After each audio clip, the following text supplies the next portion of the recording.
Onlar sərib yürüyüşləri dövründə ortaya çıxdılar. Zirehli, səssiz və ölümlə üz-üzə olan bu cəngavərlər Tanrı uğrunda savaşırdılar. Amma bu sadəcə görünən tərəfi. Çünki tapınaqçılar haqqında bilinənlərdən çox bilinməyənlərdir. Onlar kim idi, nə üçün yüksəldilər və necə yoxa çıxdı? 1119-cu il, müqəddəs torpaq, Qüds.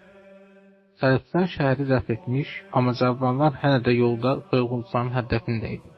Fransız zərdəgan Bayens və 8 cəngavər bu təhlükəni aradan qaldırmaq üçün bir orden qurdu. Yerusəlimin müqəddəs məbədinin məbəd cəngavərləri. Başlanğıcda sadəcə bu missiya idi.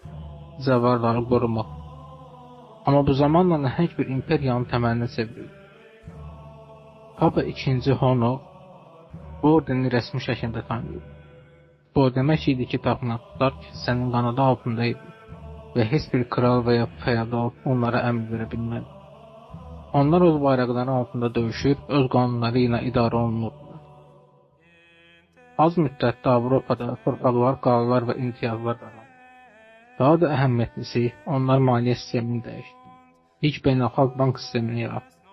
Pul köçürmələri, cəbbarlara kreditlər, krallara bu. Onlar döyüşçü cəngavərlər olmaqla yanaşı, dövrün ən peşəkar maneçiləri idilər. Tapınaqçılar zamanla yalnız dini deyil, ezoterik və mistik biliklərlə də əlaqələndirilməyə başlandı. Onlar gizli ayinlər keçirir, qədim biliklərə malik olduqları iddia edilir. Ən məşhur miflərdən biri onların müqəddəs tapdıqları və ya Həzrət İsa ilə bağlı gizli fərqlərə sahib olduqları. Bu iddialar bir çox romanlara və filmlərə ilham verir. Amma bu sirlər onların sonunda gedir.